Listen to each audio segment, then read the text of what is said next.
Billionaires. They're not just like us. Something happens when you reach a certain level of wealth. The jets become private, the apartments become penthouses, and the parties get real epic real fast. Here are the secret parties billionaires don't want you to know about. In the hanky-panky filled parties of Silicon Valley, dinner comes first, usually prepared by the host to avoid the prying eyes of cooks and cleaners. Social media is strictly forbidden for obvious reasons. Then the drugs come out. MDMA seems to be the top choice, although it's far from the only offering.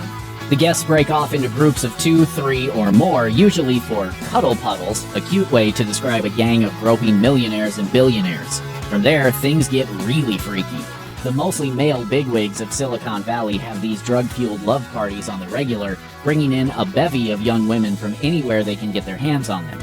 And get their hands on them they do, often with their wives and girlfriends right beside them. These men tend to be the wealthy tycoons behind some of the biggest brands in the world.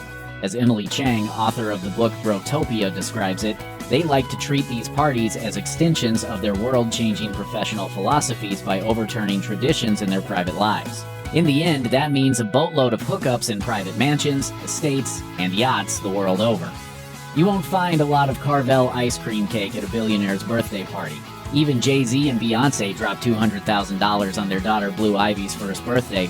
Businessman Ronald Perlman likes to celebrate his on a 188-foot yacht in the warm waters of St. Bart's, often flying in famous folks like Barry Manilow to sing him happy birthday. Retail tycoon Philip Green once surprised 100 of his friends with a last-minute trip to the Maldives for his 55th. And that's nothing compared to Joe Low, the Malaysian billionaire who turned his 31st birthday into the biggest bash Las Vegas had ever seen, even though no one was quite sure who he was. Low built what looked like an aircraft hangar on a vacant plot of land and then filled it up with some of the world's biggest stars. Leonardo DiCaprio, Kanye West, and Kim Kardashian were there, along with a Ferris wheel, carousel, circus trampoline, and cigar lounge. Jamie Foxx hosted with performances by Britney Spears, Q-Tip, and Chris Brown. To end the night, a giant fireworks show exploded over the Nevada desert. Henry Nicholas, the founder of the tech company Broadcom, turned a warehouse in California into a never-ending adult fantasy room. The personal pleasure pad was reportedly stocked to the brim with cocaine, meth, and ecstasy, along with cutting-edge technology, making it the ultimate spot to hang with his friends and an endless rotation of ladies of the night. And when that wasn't good enough, Nicholas allegedly hired a construction team to covertly connect the place to his home through underground passageways. This shouldn't come as a shock to the folks who know anything about him. He used to secretly spike his colleagues' drinks with ecstasy, and he once smoked so much marijuana on his private plane that the pilot was forced to put on an oxygen mask. Unfortunately, at least for Nicholas, it all came tumbling down when he was arrested for his Caligula-esque lifestyle, along with a laundry list of securities fraud. He was acquitted of all charges, but his rap sheet still isn't a great look for him. The Cannes Film Festival is a lot of things, from a glamorous party to an over-the-top trade convention. Hollywood heavyweights cut deals and schmooze with their favorite movie stars. But for the working girls who fly in, it's a bit of a goldmine. Thousands of women flock to the fest every year, from high-end call girls charging in the thousands to streetwalkers plying their trade for $50. But find the right John and you can hit it big. Some of the women have been reportedly known to make $40,000 a night. According to a Lebanese businessman who described the scene to The Hollywood Reporter, there are about 30 or 40 luxury yachts in the bay during the festival each year. Each boat is filled with about 10 women, plus drugs and alcohol. And apparently, this has all been going on for the past 60 years.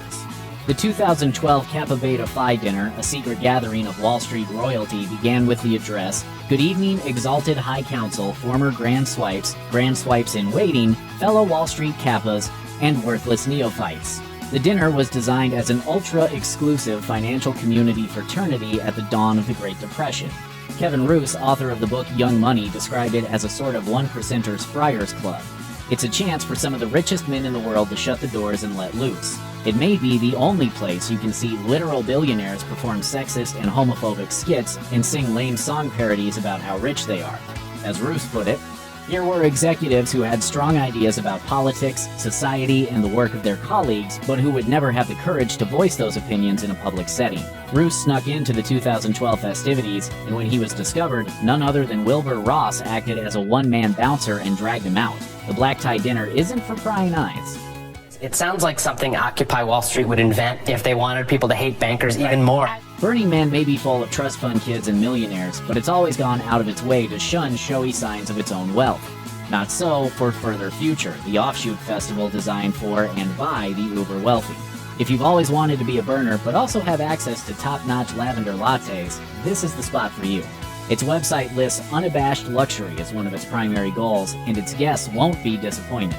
Beyond the VIP fencing sit Airstreams and lunar palaces going for thousands of dollars per night, often fully staffed with personal valets and private chefs. If that's not good enough, Nobu offers $250 a seat dinners, or you can just take part in something called a smudging aura cleansing. Saline and vitamin transfusions are available, and there's a beer and foie gras torsion tasting. Dressed in the steampunk futurism style that's the official aesthetic of the festival, entrepreneurs and tech billionaires mingle, cutting deals between wellness panels. So let the burners eat cake, this is where the powerful come to play. As Mel Brooks once said, "It's good to be the king." in Saudi Arabia, it's good to be one of the kingdom's 10,000 princes, flush with cash and a lack of concern for their family's oppressive rules.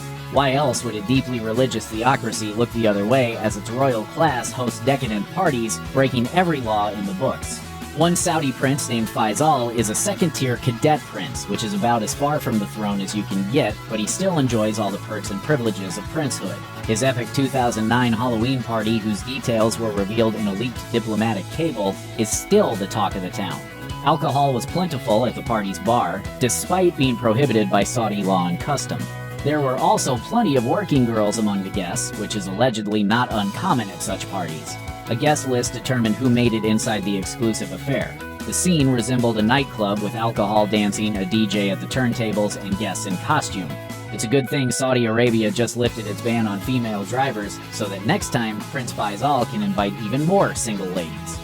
According to a spokesperson for Bohemian Grove, the mysterious annual retreat of political power players in Northern California, the club is nothing more than a chance to share a passion for the outdoors, music, and theater. But then again, this is where the early planning for the Manhattan Project took place, so it might not be all fresh air and camp songs. No outsiders really know for certain what this place really is, but when former President Bill Clinton was asked about it, he said, "That's where all those rich Republicans go out and stand naked against redwood trees, right?" Spy magazine reporter Philip Weiss managed to sneak into Bohemian Grove back in 1989 and then reported on the handful of rules he encountered. Basically, they were don't do business, don't pee on the trees, and always be drunk. Only the last rule was strictly enforced, though. Inside the campgrounds, he found powerful men making powerful decisions over copious amounts of alcohol. In one notable bit of Bohemian Grove history, in the summer of 1968, Ronald Reagan reportedly agreed not to primary Richard Nixon as the two mingled there. At the 2018 President Club charity dinner at London's Dorchester Hotel, host Johnny Gold declared, "Welcome to the most un-PC event of the year." That may actually be an understatement. Supposedly a fundraiser for a variety of English charities, the real purpose of this men's-only gathering seems to be a bit more nefarious. British power players from the worlds of finance, politics, and business gather every year to throw their money around, imbibe, and leer at the scantily clad hostesses. In fact, that last part seems to be the main purpose of the party. Hostesses are hired based on their looks and then ordered to wear black underwear to better match the skimpy outfits they're given upon arrival. Once their phones are confiscated, they're given drinks to loosen them up and then paraded out for the men to gawk at. This was reported by Madison Marriage of the Financial Times, who went to the dinner undercover. Hands are slipped up skirts, bottoms are pinched. Drunken men dive in for kisses and ask women if they're actually sex workers. The bathrooms are even monitored and the women are timed to make sure they don't just go and hide. Keep in mind that this is a charity event with prizes including lunch with former London Mayor Boris Johnson and the proceeds going to places like a prominent children's hospital.